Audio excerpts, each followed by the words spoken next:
Once again, it's on. That's right. It's T squared. That can only mean one thing. It's time to play some toss. Welcome, everyone, to episode 34 of the Tristain on Sports Show Toss. Again, I am the main man, T squared, Tristain Thomas. Thank you so much for joining us. I know we've been on a long hiatus, but I had to get some things right for you. So let's jump right into it. Let's get to state of the state. That's how we do things. We talk about the state of sports in the state of Wisconsin, where I am currently residing. Let's start off with the Brewers, because baseball season is in. Now we're a hair's throw away from Packer season, NFL season, and we'll get to that a little bit later. But we got to talk about the Milwaukee Brewers, who spent most of the season in first place. They currently are sitting 1.5 games behind the Chicago Cubs after a horrendous and nightmarish 7-game losing streak before the break, which coincided after the break. They're trying to get some things together.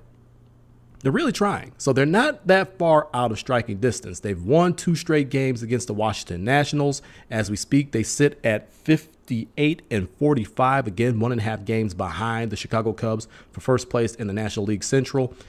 You hope that those 2 games really start to jumpstart this squad into playing some of that great baseball we saw them playing in the first half of the season. And obviously, towards the tail end of that, before the All-Star break, it kind of faltered a little bit. It was nightmarish. People's nightmares were coming true, apparently. I mean, anytime you have a good Brewer squad, you have to expect some type of adversity you have to overcome. And that's exactly what's been happening. You know, they went through that 7-game losing streak, and it's in part to their inconsistent offense. They've been shut out more times this season than they have all of last season. Again, they've been shut out more times this season already than they have all of last season. That goes to show you how inconsistent this lineup can be. And it's not like they don't have good hitters scattered across this lineup. Jesus Aguilar, who should be an NL MVP candidate. You know, he's batting in the 290s. Lorenzo Cain, he's batting in the 290s. Christian Yelich, who might be the hottest hitter in all of the National League, he's over 300. So it's not like they don't have some good hitters within this lineup, but there's certain guys who were hitting far better last year that just can't put bat to ball this year. A guy like Travis Shaw, who's been battling a sore wrist. His batting average is down. Granted, he's still giving you the power. He's got 18 home runs. He's got 50-plus RBI. He's still out there doing the job, even with a sore wrist, but it's certain situations where you need him to come up with a base hit, not hit the ball out of the ballpark, and they haven't been able to do that consistently. Batting average is in the low 240s. You got a guy like Orlando Arcia, who got up to a slow start last season and then really turned it around. At one point, he was batting over 300. Ended the season batting in the high 270s. He's well below 200. They sent him down to AAA. He's been hitting the ball a lot better down there, but again, it's AAA. You hope that translates into major league play, because eventually they're going to have to call him back up, especially in September when the rosters expand and you see a lot of these guys from the minor leagues coming up, getting their time to shine, and there's going to be some important games to be played at that point in time in September. At least you hope. A guy like Domingo Santana, who had 30 home runs last season, 80-plus RBI. He had a power outage. Sent him down to AAA. He's been down there for quite a while now. He's been hitting a lot better as of late. Again, you hope that's something that could be translated to the major leagues, because this is what the Brewers need. They need consistent hitting. They could tear the cover off the ball. There's no doubt about that. They're a pretty decent defensive ball club as well. But they need consistent hitting. Another thing that's been a bugaboo with this Brewer squad has been the injury bug. Somehow they've been surviving. Again, they're 1.5 games out of first place in the National League Central, but somehow, some way, they've been surviving despite all these injuries. Jimmy Nelson's still not back. They're thinking maybe sometime late August. If not, they're probably just going to shut him down for the entire year, come back next year. So he's still a question mark. Zach Davies, who's been having back issues, they sent him down to AAA to get right. He had a setback once. They kept him down there longer. Pitched pretty well. Was supposed to come back to the majors just today, as we speak. But just this morning, he had a setback. Again. And now he's going to have an MRI on his back. There may be something a little bit more wrong than we all thought. You were hoping you would get him back at some point in time. Now there's a big question mark on that. Eric Thames has been in and out of the lineup. He just came back yesterday. Or a couple of days ago. Ryan Braun has been in and out of that lineup, and people saying, oh, he's useless without the juice. All right, you're entitled to your opinion, but you have to realize that it's age. He's had a back problem for the better part of 6 or 7 seasons. And playing the outfield kind of exasperates that. Running takes a toll on your back, whether it's on grass or otherwise, believe it or not. So playing the outfield, and that's why you've seen him playing at first base a little bit more. Creating kind of an unnecessary logjam there because Jesus Aguilar should be your everyday first baseman. You wish they had the DH in the National League, which I think is something that may be coming in the next few years, but they don't. So sometimes you have to subject guys who are subpar defenders to playing a defending position instead of just having them there for their bat. But I digress. Lorenzo Cain has missed time.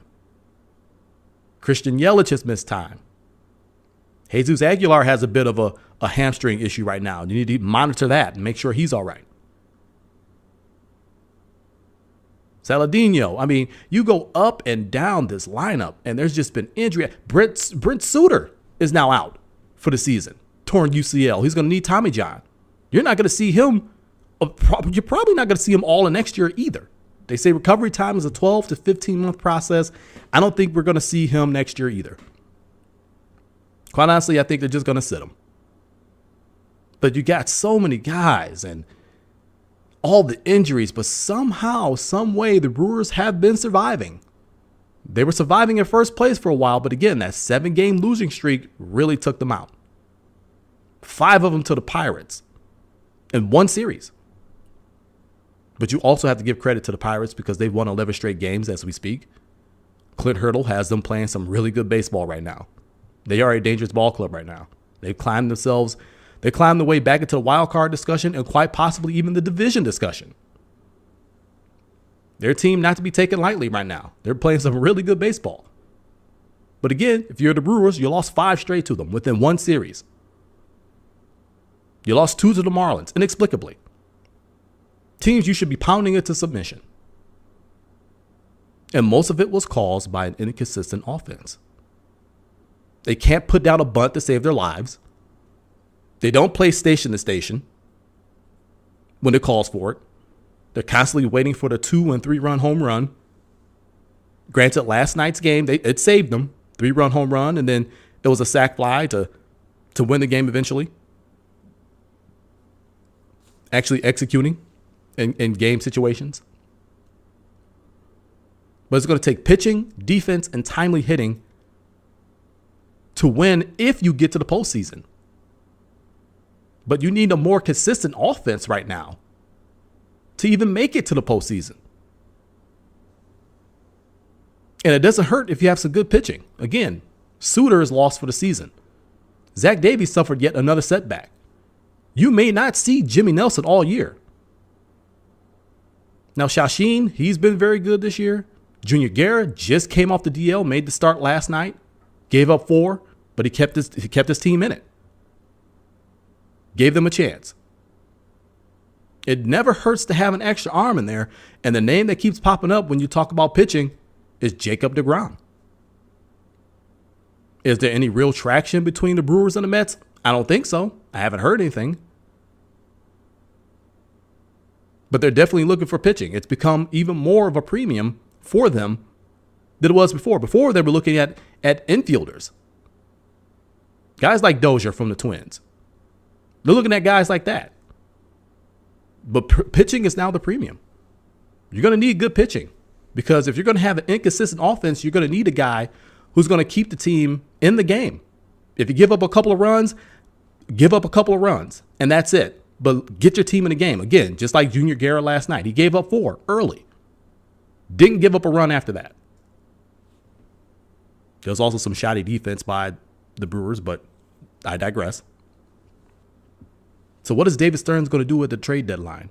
July 31st. Got about a week. Less than a week to get something done. This team is poised to make what I believe to be a deep postseason run. They've got a chance. They've got a chance. But I understand his stance. You need to find someone that's under control, not just a rental, that's going to contribute to the team not only this season, but future seasons. And I get that. Don't give up your farm for someone that's going to be there for 3 months. You know, that would have been the situation with Manny Machado. And as much as you would have loved to have a talent like his on this Brewers team, you also have to think about the future. And that's what David Stearns is doing. I wasn't going to give up the farm for a guy that's going to be here for 3 months. Can't do it, won't do it. I have a long-term vision for this ball club. We're going to be competitive year after year after year instead of 1 year, and then we're irrelevant for 5. I tell people that all the time. Would you rather be relevant year after year with a legitimate shot at winning a championship year after year? And in those years, you may get 1 or 2 or so. Or do you want to go all in for 1 year, not guarantee that you're going to win one, and then be irrelevant for the next 5? You got to pick your battles. You got to pick what you like. So Brewers are scratching and clawing. They're surviving despite all the injuries, despite the inconsistent offense. They're right there behind the Cubs. 1.5 games. We'll see if they could get another streak started. You know, again, they've got 2. Hopefully they have a longer winning streak than they did a losing streak. Make up that ground and overtake them. It's all you can hope for if you're a Brewers fan. Moving on state of the state. We've got to talk about the Milwaukee Bucks. Since the last time we spoke, a lot has happened with the Milwaukee Bucks. They found their man at the head coaching position, Mike Budenholzer from Atlanta, who won 60 games and went to the Eastern Conference Finals in his first season as Atlanta's head coach. Had consistent success after that. Towards the end, they decided they wanted to rebuild, and everyone's going to struggle in that situation. So don't hold that last year against them. That was a very tough year that was prompted and pushed upon him by the front office. Hey, we're going to rebuild. That's what we're going to do. We're going to rebuild. So here's your players. Here's your squad. Go out there and do the best you can. We're going to try and get draft picks here. So Budenholzer is the man. I'd like to hire. I do. You look at his offense, it's really open, free-flowing. They're really going to put the shooters on the outside to unpack the paint for Giannis, which is going to make him even more dominant.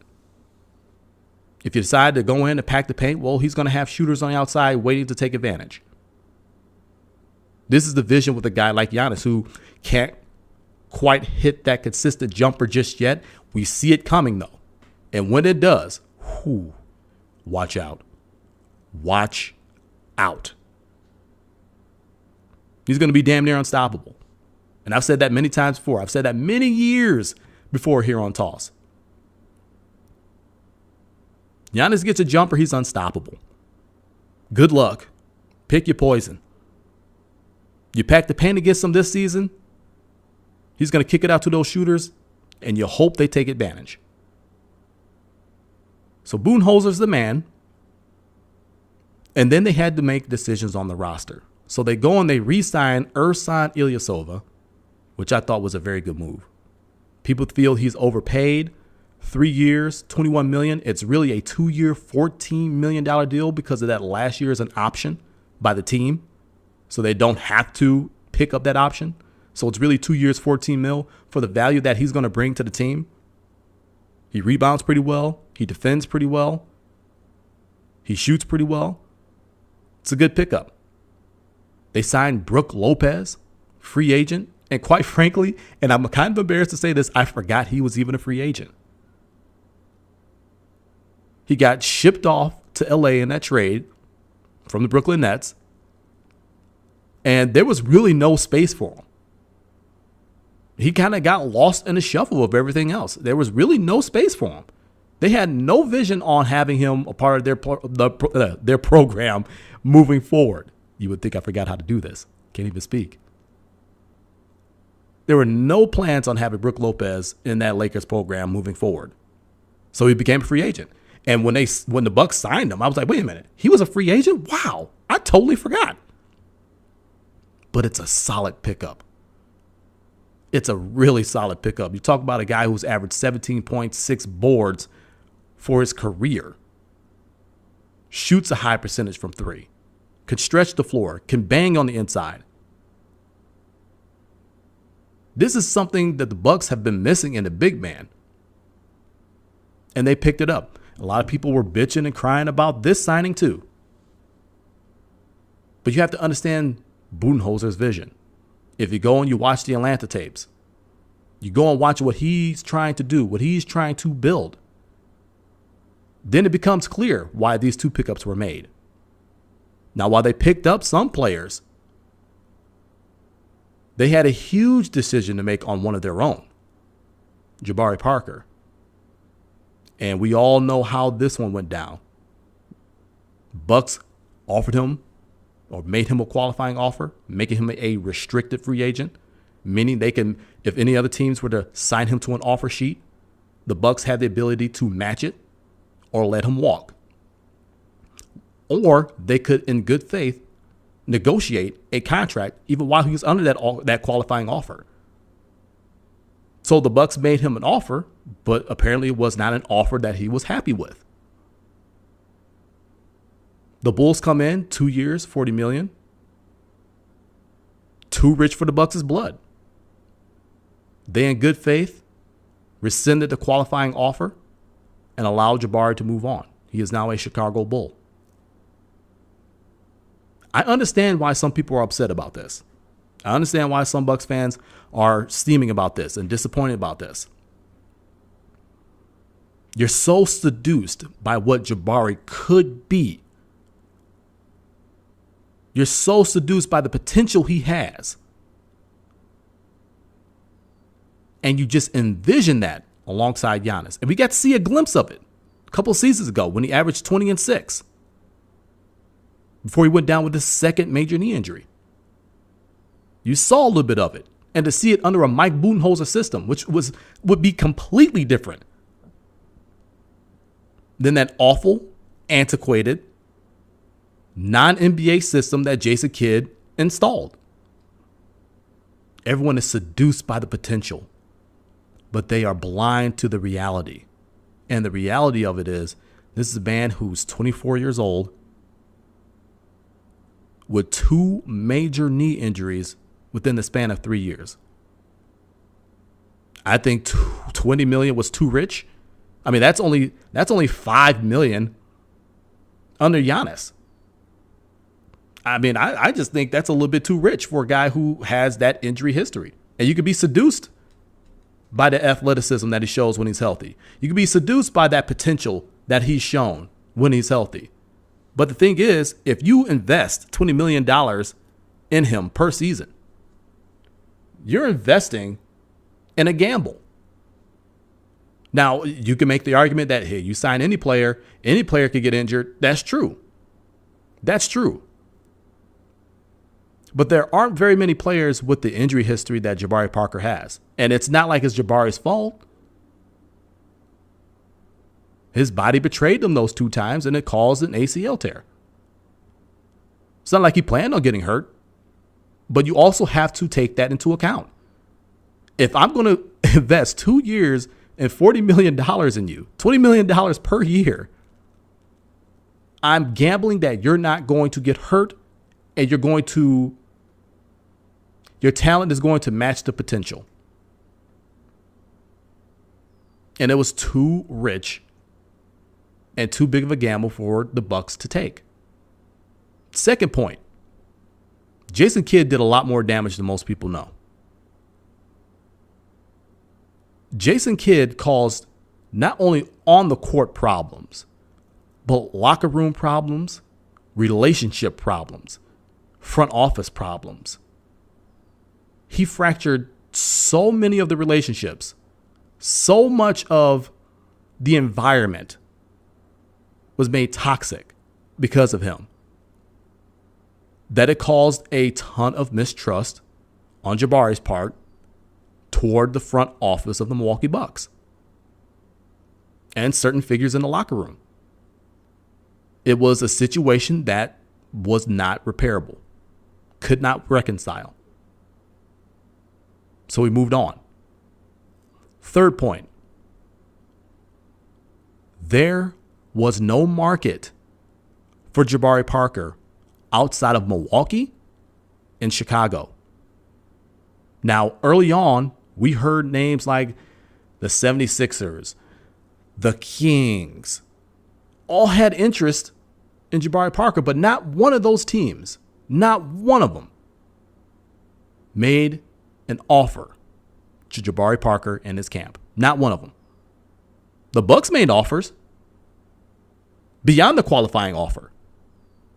Jabari didn't like it. Or Jabari felt, again, that relationship was beyond repair. The Bulls come in after overpaying for Zach LaVine, giving him 4 years and $80 million. So they're giving this man, who had a knee injury himself, $20 million per year. And they came and gave another guy who had 2 knee injuries $20 million per year. So they're overpaying for everyone. You got a knee injury, go sign with the Bulls. They're going to overpay you. And that's what it boiled down to. He's a young talent, much like Zach LaVine. We feel that we've got a pretty good young roster going here with Chris Dunn, with Markkanen, with LaVine, now Jabari Parker. If those guys stay healthy and realize their potential, again, their potential matches their talent and their work ethic, yeah, they could have a pretty decent young squad. Especially with LeBron James now out of the East, and we'll talk about that later in the toss sweep. Eastern Conference is wide open. It's wide open. It could be the Celtics number 1. It could be the 76ers number 1. It could be the Bucks number 1 if they come to play. But there was no market for Jabari Parker. There was no market for him. And the Bucks just did not want to gamble on him at $20 million per year and him staying healthy. It was too rich for them. So they had to let him go. So people need to let it go. He's gone. It's over. Jabari Parker was not the difference between championship and not. Because quite frankly, when the Bucks hired Mike Budenholzer, they pressed the button on the rebuild. They pressed the button on the reset button on the rebuild. That's what they did. The only difference is this time around, you have a certified superstar, a guy you could put into the top 5. He's definitely top 10, but you could quite possibly put into the top 5 best players in the league in Giannis. That's the difference. Him continuing to grow, him being the superstar that he is, and the attention that he's going to command from players on that court is going to give a lot of other guys opportunities, and they have to step up and shine. So you can compete within this rebuild. You could be competitive within this rebuild. But make no mistake about it, they pressed the reset button. And when you're trying to build a championship team, you're going to have to make some tough decisions. It's what it boils down to. So the Bucks are going to have more tough decisions to make. They're hard capped. Again, they're really stressed for cash. I don't know how much better they're going to be able to make their team via transactions of players. But I believe that they will be a lot better on the court with Mike Budenholzer, a guy who's had success, a guy who comes from a successful system. I'm excited to see what they're going to do on the court. We still got a few months left, but I think they're going in the right direction. It's going to be some tough decisions. Not everybody's going to agree with them, and that's fine. But that's what it takes when you're trying to build a championship. So like it or not, Jabari's gone. I believe it to be the right decision. Now they have to move forward. Let's finish up the state of the state. I was almost about to say tall sweep, y'all. Almost messed up on my own show. Ain't that about nothing? Let's finish up state of the state by talking Green Bay Packers football. That's right, Green Bay Packers football as we record this program. Training camp starts tomorrow. Your boy will be in attendance for the first day, or at least he's planning on it. We'll see how that goes. What has Brian Gutekunst done? What has he done? And we're talking to brand new GM. The whole power structure was changed. It was flipped over the offseason. Rough year last year, 7-9. Aaron Rodgers down for most of the year. Brett Hundley on the center. Offense went nowhere. Yet they were still kind of competitive a little bit. They were still in the running for a playoff spot. But in the end, 7-9, first time they missed the playoffs in 8 seasons. Rodgers comes back healthy. And he's bound to sign that contract very, very soon, from what I hear. From what I heard, it was some language things going on in that. They need to get that figured out. Once it does, he'll be taken care of. So no worries about the contract. It's coming. But what has Goot, which is what I'm going to call him, what has he done? What has he done? Well, he came out and said, look, we're not going to leave any stone unturned when it comes to trying to make our team better. And that was in reference to what Ted Thompson used to do. He used to completely shun free agency. Now, I get it. He's had some good pickups, Charles Woodson being one of them, probably being the best free agent he's ever had. He hasn't completely shunned free agency, but he's kind of completely shunned free agency. Goot hasn't done that.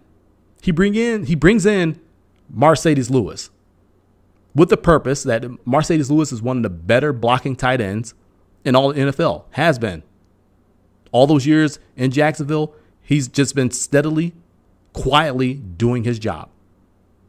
He can also catch a little bit. Let's not forget that. He's going to be there for a lot more than just blocking. Jimmy Graham gets signed. That is an impact signing. This offense is more dynamic and much better when there is a dynamic tight end who can catch, run, is athletic, can win the jump ball battles in the red zone.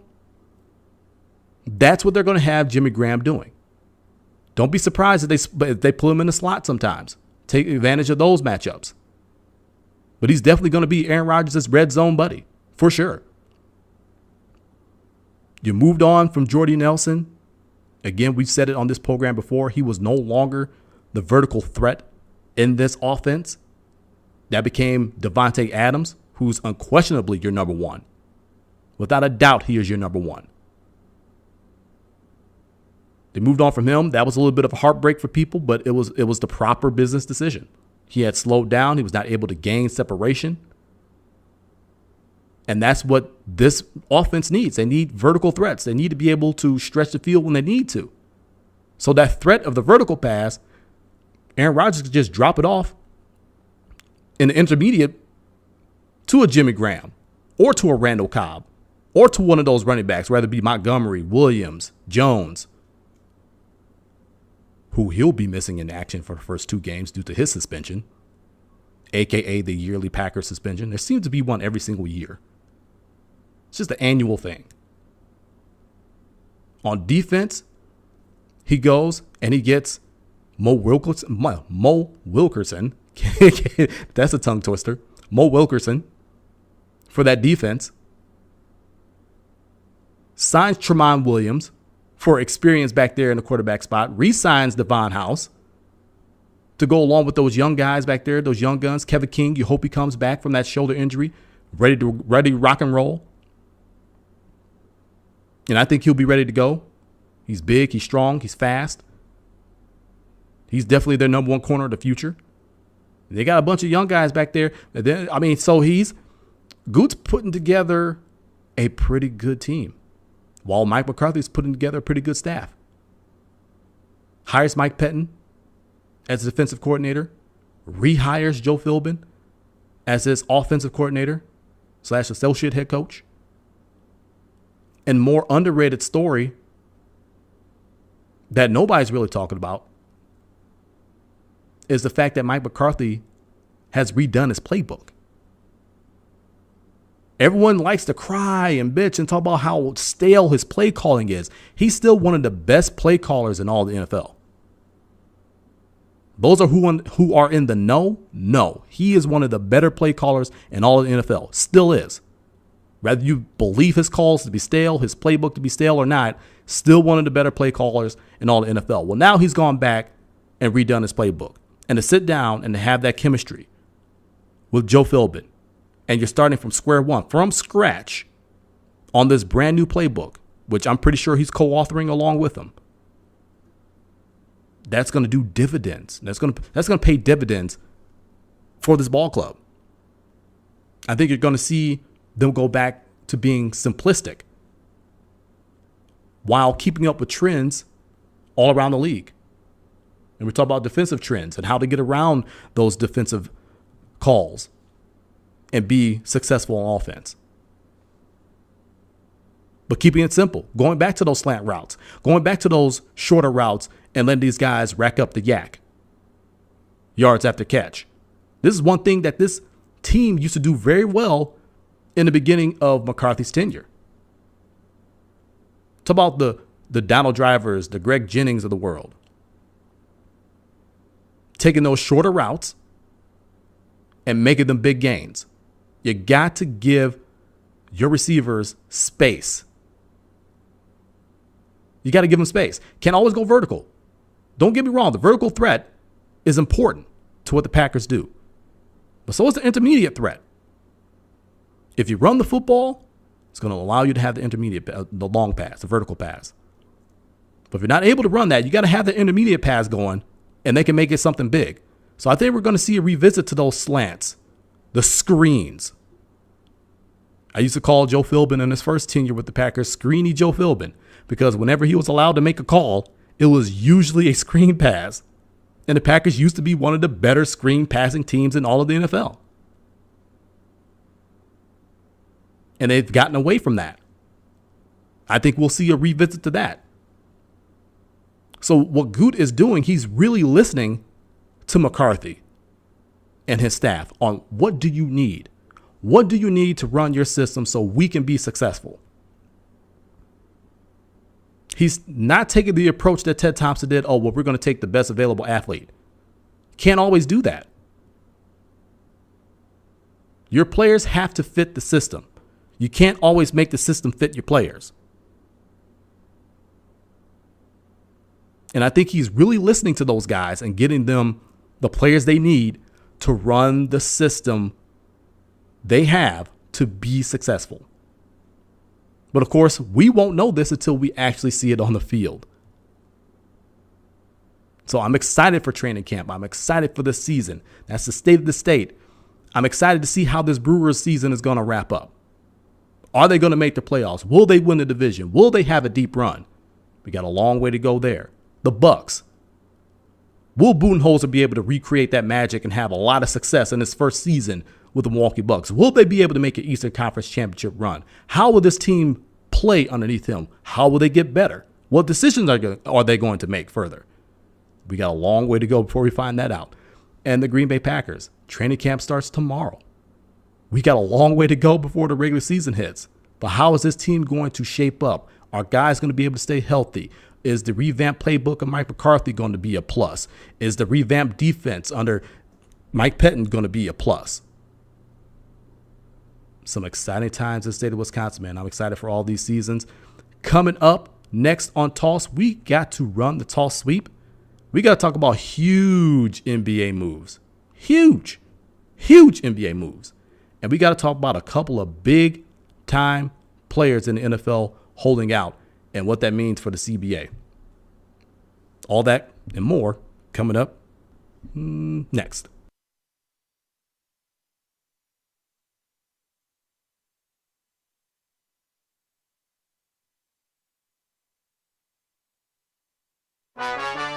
TossNationMedia.com is your home for Toss Sports. That's the Tristain on Sports Show. This very program here, that's Quick Toss.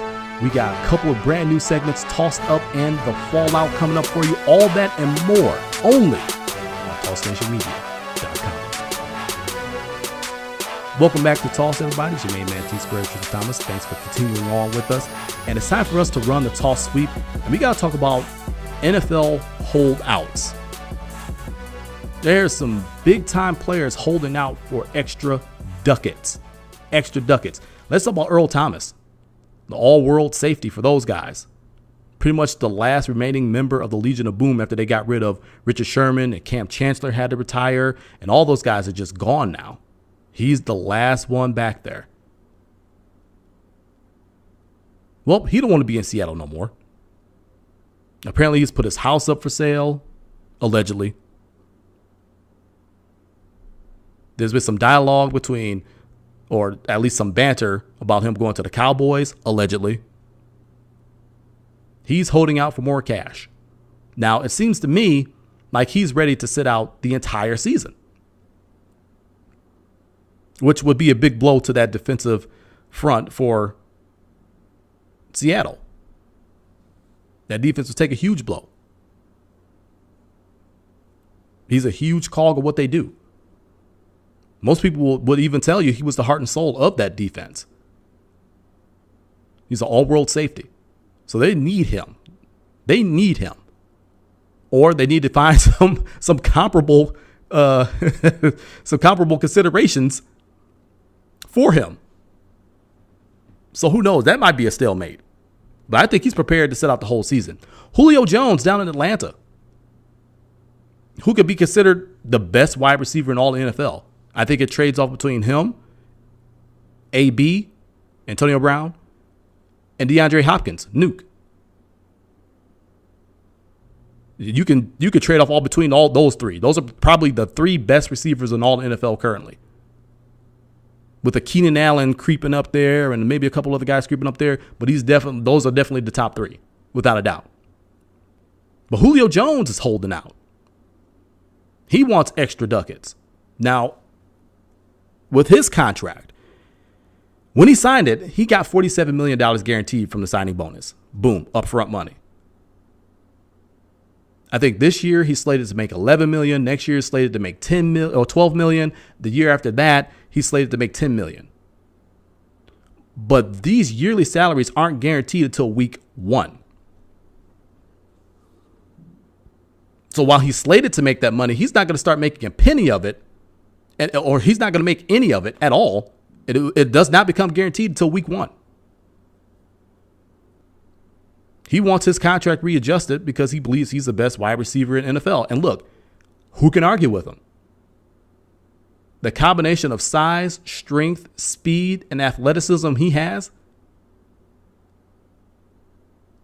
it's hard to argue with that. So he wants to be paid comparable to that. He wants a readjustment on his contract. When you really sit down and look at it, it's really a smart move by him. Because, number one, if he gets hurt, he gets none of that salary. He gets none of it. Not a penny. So you sit out training camp. There's probably a 100% chance you're not going to get hurt. Not being in practice, not playing in preseason. You preserve yourself for week 1 of the season. Come back and play then, where your salary is guaranteed. On the flip side, you also force the Falcons' hand. Because, look, I'm not going to be in training camp. Whatever y'all trying to do, I'm not going to be there till you pay me. So they're either going to pay you or they're going to fine you until you get to week 1 where you show up and you're ready to play. Either way, it's a good move by Julio. Look, what this means for the CBA, and I mentioned this before we went to break. You can see the beginnings of this already. There have become... It's a trend where you're seeing more of the fist fight around guaranteed money. Most guys want fat signing bonuses because that's the only guaranteed money they're going to see out of an NFL contract. They get hurt, they get nothing else. It's the only sport that does not have guaranteed contracts. But guess what? I guarantee you, come the new CBA negotiations, owners are going to have to start ponying up guaranteed contracts. Or they're going to have to readjust salary caps and signing bonuses. to make most of that guaranteed. That CBA is going to be a fist fight. I mean, that's not even the biggest issue of it all on there. It's not even the biggest issue. You got the anthem protest. I mean, man, that CBA is going to be a fist fight. That is going to be intriguing to watch. You hope it doesn't go down the road of a strike or a lockout like we've seen before. But man, there's going to have to be some major changes on ownership's part to make these players happy and to give them guaranteed money so they can take care of their families. And I think that's one thing that's lost on people. These contracts are not guaranteed. The only guaranteed money they usually see are the signing bonuses. And if your signing bonus is $20 million, but you sign a contract for $80 million and you get hurt, well, guess what? You're living off that $20 million. Not that I would turn my nose up to $20 million, but you signed a contract for 80, you got hurt, you only got 20 of it because the contract's not guaranteed. So that's going to be a fist fight come the CBA. You already see some individual fist fights over that with some of these players. Earl Thomas and Julio Jones included.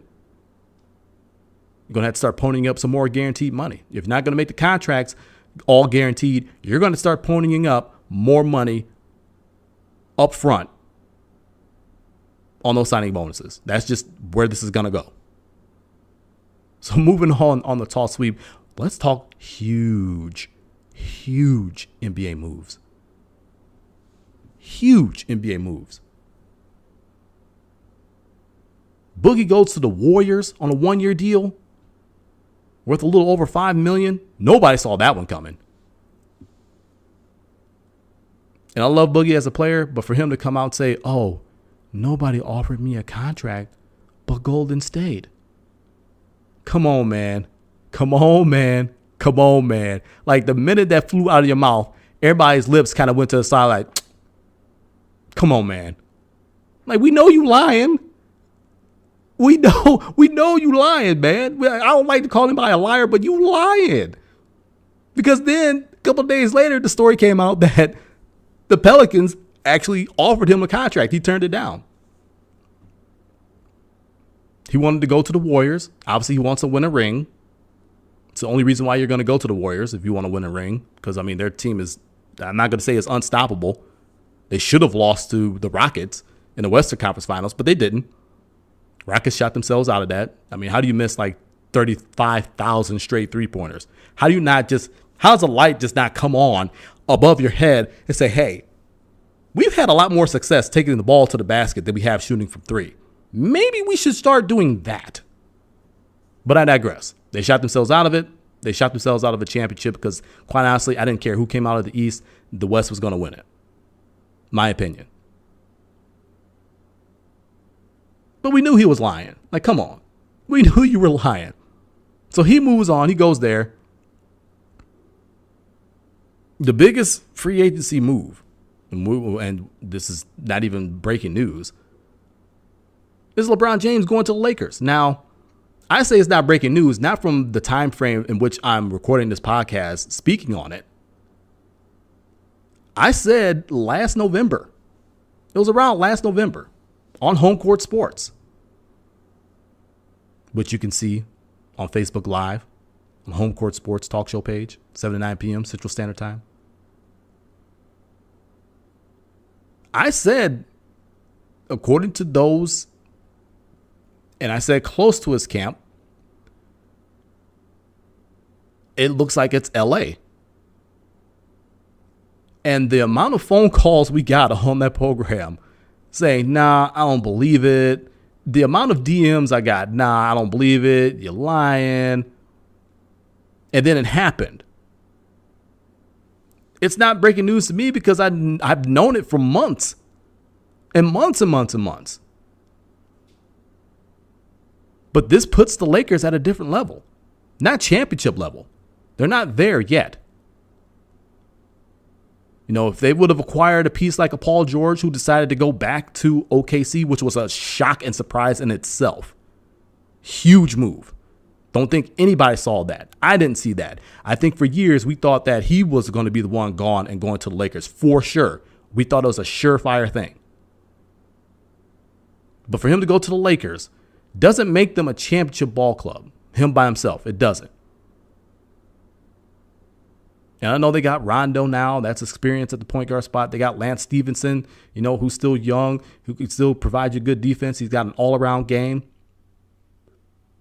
They're putting the pieces there. They got the young guys there, Lonzo Ball. They've got Kyle Kuzma. They've got some young guys there who can do the job and really learn and grow.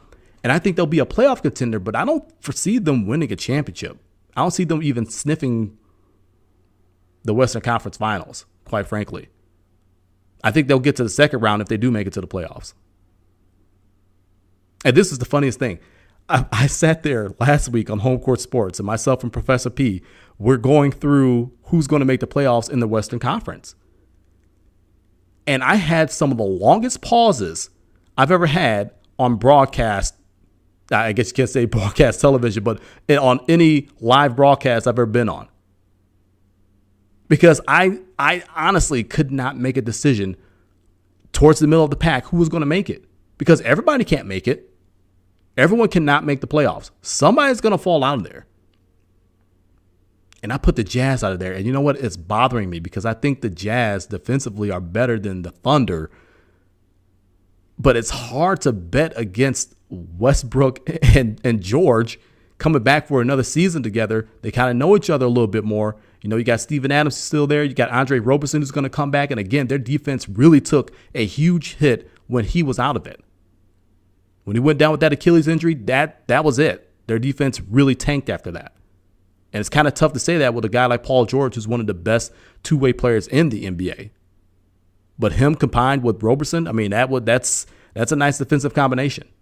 A lot of switch-off opportunities there. But we all thought he was going there. But the Lakers aren't a championship ball club for me. Not yet. Not yet. They're maybe 1-2 pieces away. You got Magic Johnson at the helm. You know he's going to make that happen because he's not trying to sit here and go through a long rebuild. He's trying to get the Lakers back to prominence.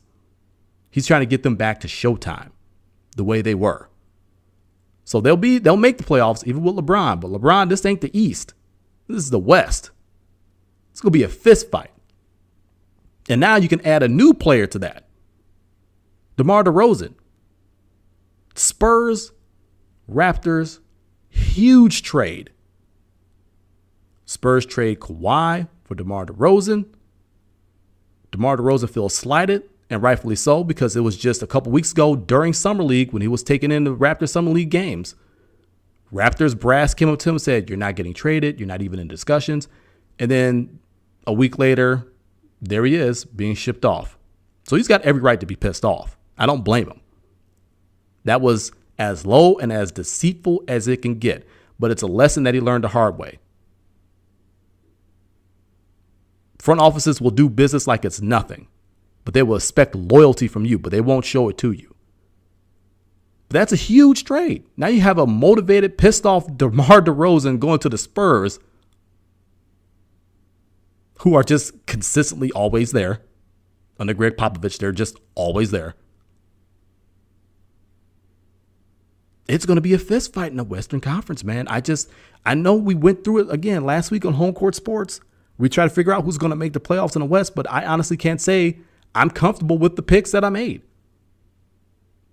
There may be a surprise team that's a good surprise or a bad surprise that they just don't play well, they don't mesh, and they just fall out the playoffs. I don't know. But I do know it's going to be a fist fight out in the Western Conference. The East, it's wide open. It's one of the reasons why I'm intrigued about this NBA season. But we got a ways before we get to that. But it's going to be a fist fight, though. This is Toss.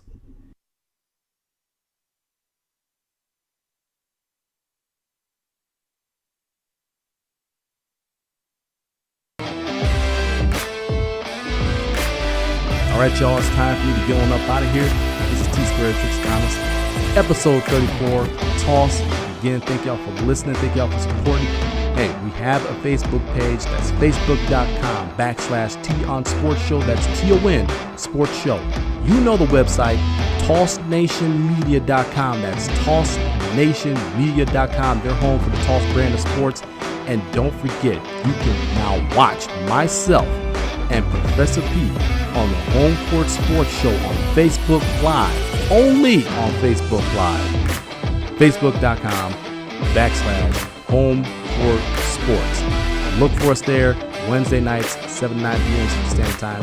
2 straight hours of hot fire for all of you. But, as I said before, it's time for me to get on up out of here. This is T-Squared, Tristan Thomas, reminding all of you that dreams don't catch themselves. Get up, get out, get out. Until next week, so long from Toss.